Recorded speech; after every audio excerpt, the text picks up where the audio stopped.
নমস্কার সকলকে, কেমন আছেন সবাই? আমরা কিন্তু বেশ ভালো রয়েছি। আপনারা সকলেই জানেন আমরা কিন্তু কাফের গাঁওতে বেড়াতে এসেছিলাম। আজকের ভিডিওটা শেয়ার করছি কিছু সাইট সিনে বেড়াতে যাওয়ার। চলুন তাহলে ভিডিওটা শুরু করি। এই রাস্তাটা ছিল আমাদের হোমস্টেতে যাওয়ার মেইন রাস্তাটা। তারপর সেখান থেকে তো হোমস্টেতে একটা ছোট বাইপাস রাস্তা ধরে যাওয়া যায়, আপনাদের দেখিয়েছি। আর এই যে আপস্টেয়ারের রাস্তাটা দেখছেন, এটা একটা গোটা পাহাড়কে কেটে একদম কার্ভ করে বসানো।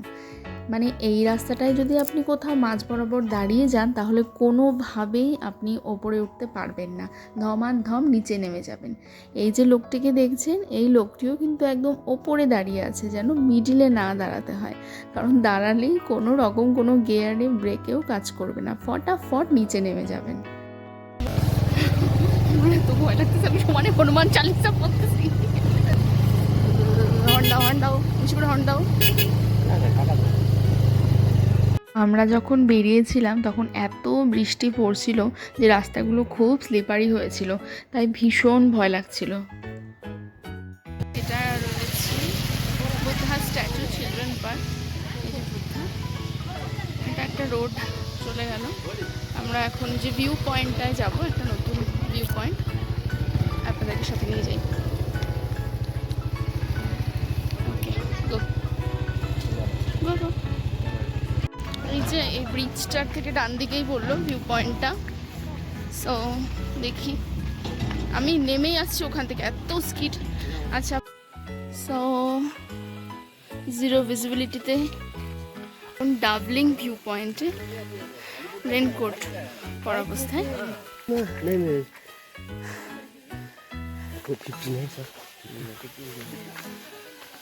ওকে, সো এখানে আকাশ যদি পরিষ্কার থাকে দেখতে ভীষণ সুন্দর, আর যদি মেঘলা থাকে তাহলে দেখতে অনেকটা এরকম।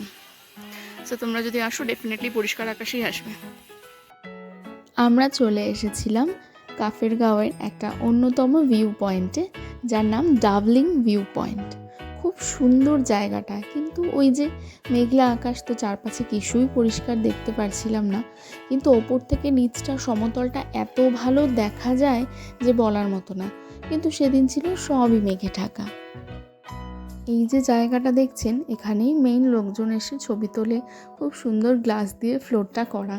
আমার তো একটু হাইট সিকনেসের প্রবলেম রয়েছে, তাই এই সমস্ত জায়গায় আসা ভীষণ টাফ আমার পক্ষে। তবুও যেহেতু কুমার রয়েছে সাথে, ধরে ধরে নিচ্ছি ডাবলিং ভিউ পয়েন্টে। এটার ভিজিবিলিটি যদি খুব ভালো থাকে, ওয়েদার খুব সুন্দর থাকে, পিছন থেকে আর বলছে, তাহলে দেখতে খুব প্রিটি, খুব প্রিটি। কিন্তু যদি ভিজিবিলিটি যেরকম এখন নেই, আমরা রেনকোট পরে এসেছি দেখে নিয়েছো, সো এটার ভিজিবিলিটি এরকম জিরো, একদম আর্যভট্টের শূন্য। ওকে,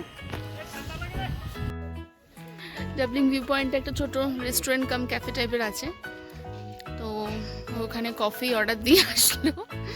আর আমরা একটু দুলছিল, বাচ্চাগুলো যাওয়ার পরে এখন আমরা দুলছি, আমরা বাচ্চা। এটা একটা দোলনা, ওটা হচ্ছে গুমনা। যেহেতু বৃষ্টির ওয়েদার ছিল আর মেঘে ঢাকা ছিল সম্পূর্ণ জায়গা, এত ঠান্ডা লাগছিল যে বলার মতনই না। তাই কুমারকে বলেছিলাম 2 কাপ কফি অর্ডার করতে। এই যে কফি চলে এসেছে।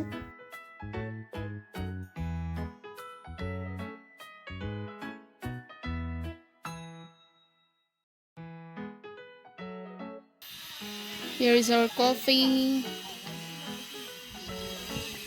It's coffee time. ভীষণ ঠান্ডা বস, কফি না খেলে বাঁচতেই পারবো না। আবারও রেনকোট। আর আমরা এখন যাচ্ছি লোলেগাঁও ইকো পার্ক, লোলেগাঁও কাফের কানিংবাও। This is the gate and this is my husband. চলো। ডাবলিং ভিউ পয়েন্ট থেকে যখন লোলেগাঁওয়ে এই ইকো পার্কে আসলাম, তখনও কিন্তু খুব একটা বৃষ্টি ছিল না জানেন। কিন্তু যেই পার্কের ভেতরে ঢুকলাম, এত বৃষ্টি শুরু হলো যে রেইনকোট ছাতা ছাড়া কোনো উপায়ই নেই। এই লোলেগাঁওয়ের ইকো পার্কটাও কিন্তু রয়েছে একটা পাহাড়ের চূড়াতেই। সেই পাহাড়টাকেই সুন্দর সুন্দরভাবে ধাপে ধাপে ছোট বড় উঁচু নিচু করে কেটে কেটে ইকো পার্কটি তৈরি। তাই কোনো রাস্তা যেরকম উঁচু সেরকম এই সিঁড়িটা দেখুন কি সুন্দর নিচে চলে যাচ্ছে, পুরো পাহাড়ের গা বেয়ে থাক থাক করে কেটে সিঁড়িটা তৈরি। আর ওই যে দূরে দেখতে পাচ্ছেন বাঁশের সাঁকোর মতন করা, চলুন ওখানে যাই। আমার তো একে দেখে গা হাড়হিম করার মতন অবস্থা, তাও এখানে আবার লেখা প্লিজ অনলি 2 পিপল। চলো লেটস ট্রাই। তুমি আমাকে নিয়ে যাও, আসো, আর বোতলটাও ধরো। এইখানে কুমারের সাথে আমার যা কনভারসেশন সেগুলো আর আপনাদের সাথে শেয়ার করার মতন না। আমার এত ভয় লাগছিল, আমি সমানে জোরে জোরে হনুমান চালিসা পড়ছিলাম, পাগলের মতন করছিলাম। নিচে পুরো খাদের মতন অংশটা দেখা যাচ্ছে, দেখতে পাচ্ছেন? আমার দেখেই মাথা ঘোরাচ্ছিল। আসলে যাদের আমার মতন হাইট সিকনেসের প্রবলেম রয়েছে একমাত্র তারাই জানে এই সমস্ত ব্রিজে, হ্যাঙ্গিং সেতুতে ওঠার যে কি ভয়। আর ব্রিজটা সমানে মচ করছে, একদম বাঁশের তৈরি, তার মধ্যে বৃষ্টি হয়েছে সব সময়, তাই প্রচণ্ড স্লিপারি। আর জায়গায় জায়গায় না বাঁশগুলো ফাঁকা হয়ে গেছে, দেখুন সমানে পা ভেতরে আটকে যাচ্ছিল আমার, তাই ভীষণ ভয়ে সেতুটাকে পার করেছিলাম।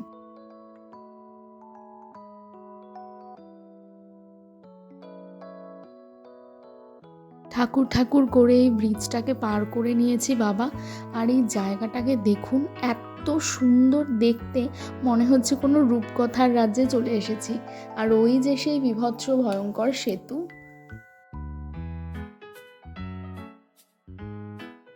এই ইকো পার্কটার ভেতরেই কাঠ দিয়ে তৈরি একটা ছোট্ট মতন ওয়াচ টাওয়ারের মতন করে দেওয়া রয়েছে।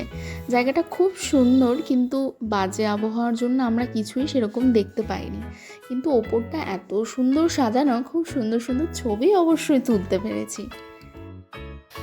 আমি হচ্ছে একটু ক্ষমতা বাঁচায় রাখি আমাদের হোমস্টেতে যাওয়ার জন্য।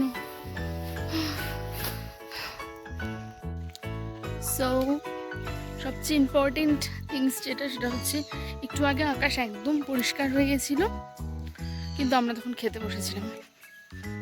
আনফর্চুনেটলি এখন আবার ক্লাউডি। এই যে, যাই হোক, যদি ক্লিয়ার হয় আবার দেখানোর চেষ্টা করব।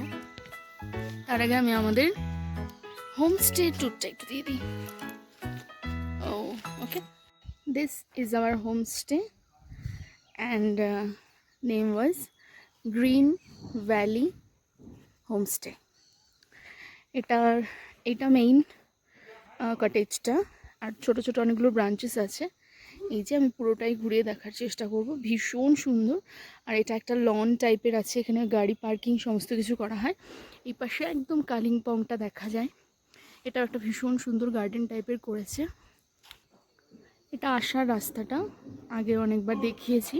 এটা মেইন 4টা রুম আছে এখানে, ওপরে এই রুমটাতে আমরা রয়েছি, আর 4টা রুম আছে। এই যে ম্যাক্সিম, ভীষণ সুন্দর, ভীষণই সুন্দর। এখানে 1, 2, 3টে কটেজ আছে, 3টে কটেজে মেবি 2 করে রুম আছে, 6টা রুম আছে। So this is the first one, this is the whole lawn. ভীষণ সুন্দর। And this is the second one. এই পাশে একটা রুম, পাশে একটা রুম, ভীষণ সুন্দর।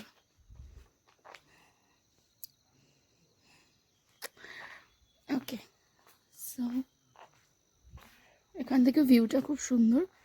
আর this is the last one, এখানে 2টো রুম আছে পরপর। আর এটা হচ্ছে টোটাল ওভারভিউটা, একদম দারুণ ফাটাফাটি।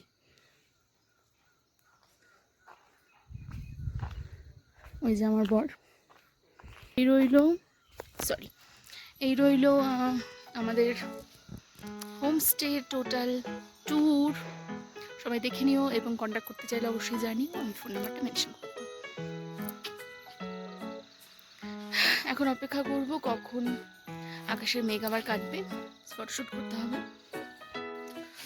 আমাদের লাঞ্চ হয়ে গেছে, এবার একটু বসলাম রেস্ট করতে।